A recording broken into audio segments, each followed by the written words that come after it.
Welcome back to Peace, Love and Tarot. This reading is for Gemini, Sun, Moon or Rising. And Gemini, this is your weekly intuitive tarot reading for the week of February 10th to the 16th. This week we have the beautiful Dance with Life Oracle card.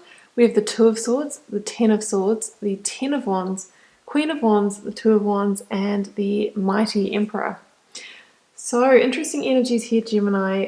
Clearly we have an ending. We have two tens. They're quite heavy 10 energy, big completion. Some of you I feel have had to make a really tough decision, but it's going to lead you to much greater times, Gemini. And we see you, really assessing your options for your life now, going into life review, and, being in a place where you can now command what you want for your future. You're not going to, let life happen to you. You are going to be the creator of your own reality. So before we go to the tarot, let's just read out the Oracle card, Dance with Life. Do something to change your energy. Life is always moving. If you resist this ever-changing flow, your energy will become stagnant and you will fall out of flow with the universe. The universe has a mysterious, intelligent force, a rhythmic beat, which governs all of life. One of the best ways to shift your energy, frequency, and vibration is to put on some music and dance along with it.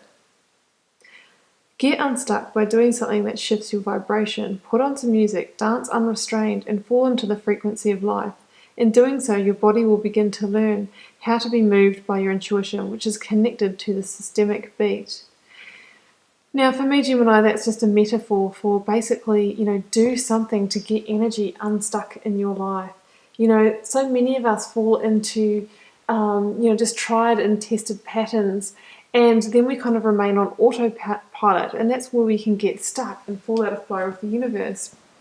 And that's what I really see in this Ten of Wands in the recent past.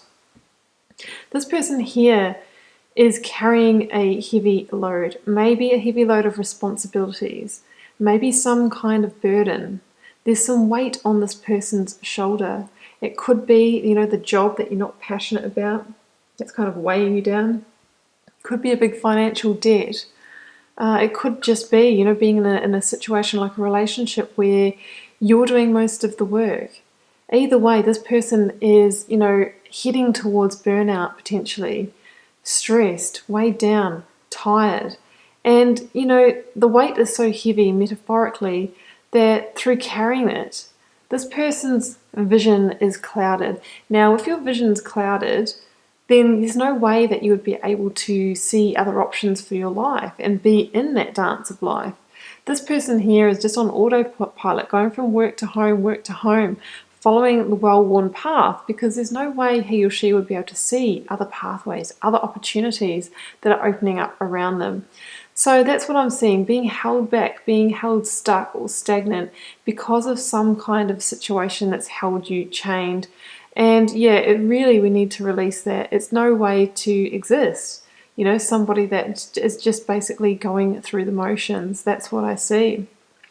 And, I really feel that with that Ten of Wands energy, you were sort of at that finish line for a long time thinking, I just want to step over. I need to do something to complete this. I don't have much energy left. If I carry on like this, then I'm going to get sick or, something's got to give. So I really feel that, this is the energy. It could be in the recent past, guys, or some of you may be going through this week. But there is a key decision that needs to be made in order to bring this situation to some kind of close, some kind of completion. Because the Two of Swords is all about, weighing up your options, being at a crossroads in your life, as is the Two of Wands. But the Two of Wands is more about, being on the side where you're starting to take action. The Two of Swords is sort of still being in the decision making. How am I going to get out of this? What path am I going to choose? How am I going to bring action to this situation? Now, the Two of Swords, there's a reminder here about not allowing our emotions to cloud us in decision making. So really what you need to do, Gemini, is to tune into your intuition. We have a little nod to that with the moon here. And between your intuition and logic, because we have the Emperor in the reading as well, who someone is extremely practical, strategic, and logical. Between intuition and logic is the best place to make a decision from, not from a place where have emotional responses or triggers. The Queen of Cups is absolutely the energy to evoke to help you with that this week. She is the master of emotional self-management and emotional intelligence, so much so that she holds her emotions in this beautiful gilded cup, and she chooses when she lets them out, when she processes them, or she can keep them in there while she's taking key decisions so they don't get in the way. She can even have, one foot in the emotional waters of life, sitting right on the metaphorical shoreline, and stay grounded, solid, unshakable, with those emotions intact and not letting them get out and, sway her in that decision making. So make clear decisions, make good decisions for yourself, Gemini, by using your intuition and your logic. And I feel that the decision that you are going to arrive at, Gemini, is to bring this situation to a firm close and to shut the door on it for good. The Ten of Swords is normally quite a final ending, and it is an ending that can come with some kind of hurt or pain as well. I mean, there may have been a betrayal or some kind of deception in this situation. There can also be fatigue, depression or burnout, or chronic fatigue with the Ten of Swords. So I do get the feeling that you've been in that space for a long time where you've wanted to bring this to completion, but for some reason you haven't been able to push it over the line. Well, the time is now. But the thing I do like about the Ten of Swords is that there is huge promise of, a new beginning. We see that sun energy wanting to burst through and eclipse that darkness. So it says that yes, it might be painful, might be like ripping off a band-aid, but this is just temporary pain, and things will get better and you will enter a brilliant new chapter. But sometimes we just have to go through, sometimes we have to go through the hard period as well. With both of these tens here, Gemini, you could have been in this situation for a lot of the last decade. And, maybe you've known for quite a while that it needed to come to an end, but you're just going through that process now. And that's why it could be so hard to let go of. Either way, I feel that as soon as you do release that, Gemini, it's going to be full steam ahead. And it's going to be, there's going to be a period of you really going into life review and really considering what you want for your life.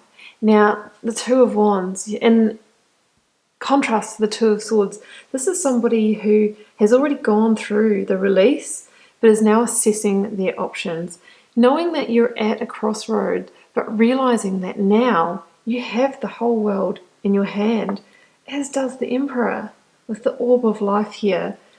So it's about, understanding that yes, there are still elements of the past that you might be considering, but this is somebody who is ready to grasp that wand of the future.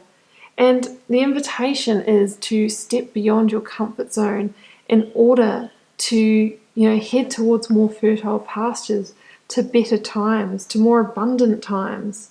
That is the Two of Wands. I mean, this is the Ace of Wands that this person has a firm grip on. So it talks about getting back your energy, your passion and enthusiasm for life again after a time where you might have been feeling completely burnt out and in the darkness. And the Emperor energy, I love the Emperor, because the Emperor is somebody who rules their empire, somebody who, creates their world. They don't let the world shape them. He shapes his own world by using his practical energy, his strategic vision. He can rule an empire with that energy. There's even, a third indicator here that it is a time this week to park the emotions in decision making, because the Emperor wears this armor under his robe as a metaphor that sometimes you need to put emotions to the side. Sometimes you need to protect yourself emotionally in order to make the best decisions for you in order to move forward. So that is the energy of the Emperor. Some of you may also have an Aries person come into your life this week that somehow helps guide you in the right direction. Could be a mentor or husband, older partner, a father-in-law that somehow helps guide the direction for you. But either way, this is about taking control of your life now, absolutely getting off the autopilot, making conscious, strategic, practical decisions to move forward in the way that's really going to drive your life in the direction that you want. This is all about you getting back in that dance of life now, Gemini, and allowing, the past to stay in the past and bringing firm closure to situations that have already expired and are no longer serving you. So Gemini, I'm going to leave it there. I wish you all the best with it this week. Do keep in mind it is a general reading. It won't be for every one of you guys. Feel free to leave me a comment because I always love to know how it's playing out in your daily life, and I'll see you back here next week for another reading.